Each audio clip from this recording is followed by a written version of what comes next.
حضرت موسیٰ علیہ السلام کا واقعہ بھی ہے.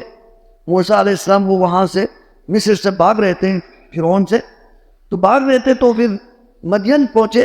وہاں ایک نیک آدمی، کچھ تو وہی حضرت شعیب علیہ السلام کے بارے میں کہتے ہیں لیکن وہ صریح روایت میں نہیں ہے کہ وہی حضرت شعیب علیہ السلام ہو. باہر ایک نیک آدمی کے گھر پہنچے تو ادھر سے وہاں انہوں نے پناہ دی. ان کے یہاں کچھ عرصہ کام کرتے رہے. پھر ان کی جو بیٹی سے شادی بھی ہوئی. پھر حضرت موسیٰ علیہ السلام سے پھر ادھر دوسرے علاقے میں ان سے غلطی ہو گئی. بلکہ اس سے پہلے جو غلطی ہوئی مصر میں غلطی ہوئی تھی کہ وہاں بنی اسرائیل کے ایک بندے کو انہوں نے کہا تھا کہ ایک بندے کو انہوں نے بچانے کے لیے بنی اسرائیل کے جو ایک بچہ ایک بندہ اور جو فرعون کے آل فرعون کے ایک بندے کے ساتھ درمیان جھگڑا ہوا اور بنی اسرائیل کے بندے نے حضرت موسیٰ علیہ السلام سے مدد مانگی. تو پھر آپ علیہ السلام نے وہ اپنے بنی اسرائیل کے مسلمان کے حمایت میں اس بندے کو ایک مکہ مارا. اس پر وہ بندہ مر گیا.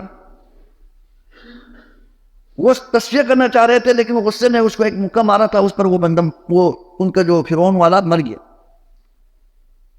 بعد میں وہی بنی اسرائیل والا بندہ مسلمان کسی اور سے لڑ رہا تھا. اس پر تو وہ ٹھک گیا تھا کہ حضرت موسیٰ علیہ السلام نے اس کو مارا ہے. وہ اس پر مر گیا تھا. اس مسلمان نے بھی اس کو کسی کو نہیں بتایا. وہ بندہ مر گیا, اس کو دفنا دیا. لیکن بعد میں وہی بنی اسرائیل کا جو بندہ جو کسی اور سے لڑ رہا تھا, تو حضرت موسیٰ علیہ السلام نے اس بندے کو جب اس نے پھر دوبارہ حضرت موسیٰ کے لیے مدد کے لیے کہا تو پھر حضرت موسیٰ علیہ السلام نے کہا کہ تو ہی لڑنے والا ہے, تو ہی لڑاکو آدمی ہے. اس پر جو نے اس آدمی کو پکڑنا چاہا تو پھر اس بندے نے وہاں سے کہا کہ تو جو جس طرح پہلے بندے کو مارا ہے ابھی مجھے بھی مارنا چاہتا ہے. اس پر اس نے شور شرابہ کیا. اس پر یہ بات کہ افشا ہو گئی. اس پر حضرت موسیٰ علیہ السلام مصر سے نکل گئے تھے. پھر ادھر مدین پہنچ گئے تھے. وہاں سے پھر ان کی جو اس نیک بندے نے اس کی شادی بھی کرائی, وہاں ان کو پناہ دیا اور وہاں جا کے ان کو اللہ نے نبوت دی. لیکن ادھر جب غلطی ہو گئی تو پھر حضرت موسیٰ علیہ السلام نے فوراً توبہ کیا. ربی انی ظلمت نفسی. اگرچہ وہ مارنے کا ان کا ارادہ نہیں تھا, وہ ان کے درمیان چھڑانا چاہ رہا تھا.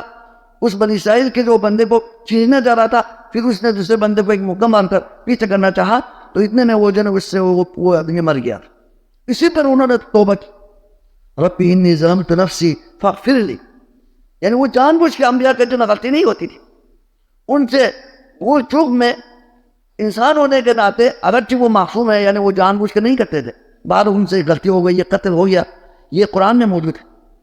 حضرت موسیٰ علیہ السلام نے سورہ قصص آیت نمبر 16 میں یہ موجود ہے. ربی انی ظلمت نفسی, اے میرے پروردگار میں نے اپنے آپ پر ظلم کیا ہے, فاغفر لی, آپ میرے گناہ معاف کیجیے. فغفر لہ, اللہ نے اس کے گناہ کو معاف کر دی. انہ هو الغفور الرحیم.